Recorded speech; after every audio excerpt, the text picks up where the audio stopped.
Presence in Absence by John Donne. Structure, Summary, Analysis. Hello and welcome to the discourse.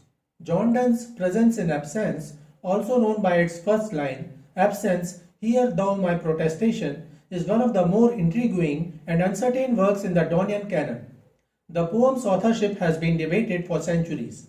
While it appears in several early 17th century manuscripts under Donne's name, it was not included in the 1633 first printed edition of his poems, the collection that serves as the main authority for most of his known works.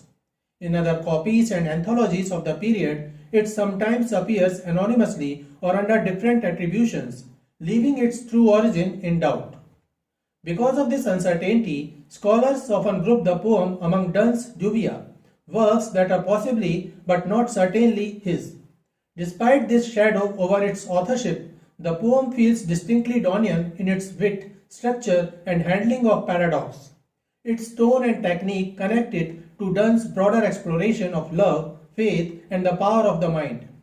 Yet, stylistically, Presence in Absence differs from Donne's more famous metaphysical love poems, such as The Canonization or The Good Morrow. Its language is simpler, its rhythm smoother, and its imagery more accessible. It lacks the dense, scholarly metaphors and theological allusions that make Donne's mature works so intellectually charged. Nevertheless, the poem still rests on a central paradox that separation can actually deepen love, which is a hallmark of Donne's thinking. Whether or not Donne truly wrote it, the poem stands as a fine example of Renaissance love poetry shaped by metaphysical tradition. Structure of Presence in Absence. The poem is composed of 4 sestets, that is, 4 stanzas of 6 lines each. Its meter is irregular but primarily iambic, combining iambic tetrameter 4 beats per line and iambic trimeter 3 beats per line. This mixture gives the poem a natural conversational rhythm that balances smoothness with a lively pulse. Each stanza follows a consistent rhyme scheme of ABA BCC, with the closing couplet providing a compact epigrammatic conclusion to the main idea of the stanza. This pattern allows the poem to move logically from one argument to the next while still achieving musical harmony. The tone across the poem is confident and reflective. The speaker begins with bold defiance and ends with quiet triumph. His attitude toward absence evolves from confrontation to mastery, mirroring an emotional journey from external struggle to internal peace. Summary of stanza 1, lines 1 to 6. Absence, hear thou my protestation, against thy strength, distance and length, do what thou can for alteration, for hearts of truest metal, absence doth join and time doth settle. The poem opens with a direct address to the abstract concept of absence. The speaker treats it as a living being capable of hearing, acting, and opposing him. This personification immediately establishes a dramatic tone. The speaker issues a bold challenge: no matter how strong or prolonged the separation, it cannot weaken or alter his love. He insists that hearts made of truest metal, a phrase borrowed from the language of metals and strength, grow stronger through testing. Separation, instead of breaking love, actually joins it more firmly, and time, instead of eroding affection, settles it like sediment, strengthening the foundation of faith. Analysis. This stanza uses a metaphysical device known as apostrophe, in which the poet speaks directly to an abstract idea. Donne often employs this in his poetry to dramatize inner conflict, turning emotions like love, death, or absence into speaking partners. The tone here is not mournful but defiant and self-assured. The speaker does not beg absence for mercy, he declares victory over it. The line, absence doth join, forms the poem's first and central paradox, a statement that contradicts ordinary logic but reveals deeper truth. While most people believe that distance weakens love, out of sight, out of mind, the poet argues the opposite. True affection is tested and proven through absence. This is a powerful beginning that sets the philosophical foundation for the rest of the poem. It presents love as a spiritual and mental state, unshaken by the physical world. Stanza 2, lines 7 to 12. Who loves a mistress of such quality, his mind hath found affection's ground. beyond time, place, and all mortality. To hearts that cannot vary, absence is present, time doth tarry. In this stanza, the speaker expands on what kind of love can withstand absence. To love a woman of such quality means to love someone who inspires a pure and constant devotion. The man who feels such love has found a foundation of affection that transcends both time and physical space, existing even beyond mortality. For hearts that remain unwavering, absence feels like presence and time itself seems to pause. Analysis. Here, the poet introduces a Neoplatonic dimension. Renaissance thinkers influenced by Plato believed that true love was spiritual, not merely physical. The mind, not the senses, was the seat of eternal affection. Donne and other metaphysical poets often drew on this philosophy to argue that real love exists in the soul, not in the body. The stanza develops the poem's central conceit or extended metaphor. Love that lives in the mind cannot be destroyed by absence. The two key paradoxes, absence is present, time doth tarry, show that emotional truth overrides physical reality.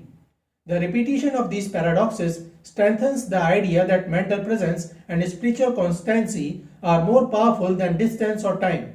This is typical of Donne's logic, which turns emotion into reasoned argument. Stanza 3, lines 13 to 18. My senses want their outward motion, which now within reason doth win, redoubled by her secret notion, like rich men that take pleasure in hiding more than handling treasure. Now the speaker admits that his physical senses, sight, touch, hearing, are deprived of their natural activity. He cannot see or touch his beloved. Yet this very deprivation becomes a victory for reason, for inner faculty of thought. The mind now dominates where the body once ruled. Through imagination, the beloved's secret notion, the mental image of her, becomes even more powerful.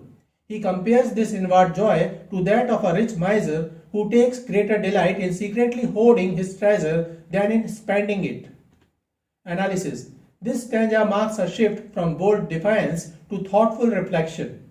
The speaker no longer argues with absence but explains how his inner world adapts to it. The poem moves from the external distance to the internal memory and thought. The simile of the miser is classical metaphysical wit, a clever, unexpected comparison between emotional and material experience. Just as the miser's joy lies in possession rather than use, the lover's joy lies in mental ownership of his beloved.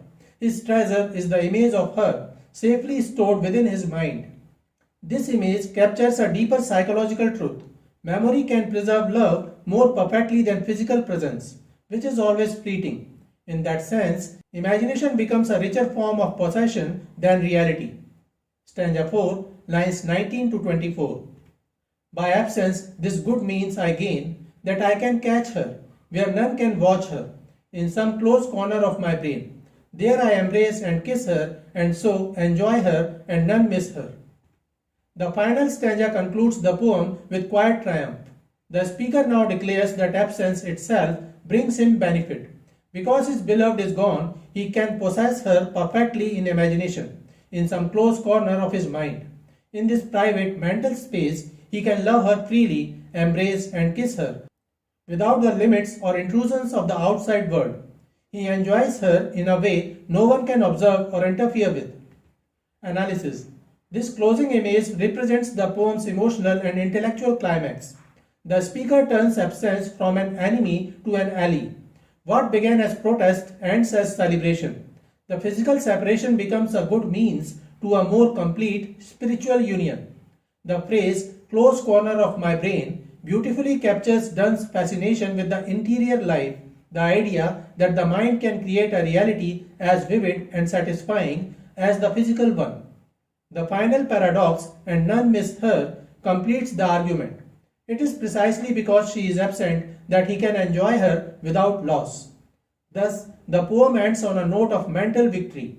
The lover has achieved a state where love no longer depends on sight, touch, or presence. The mind becomes a sanctuary for perfect love.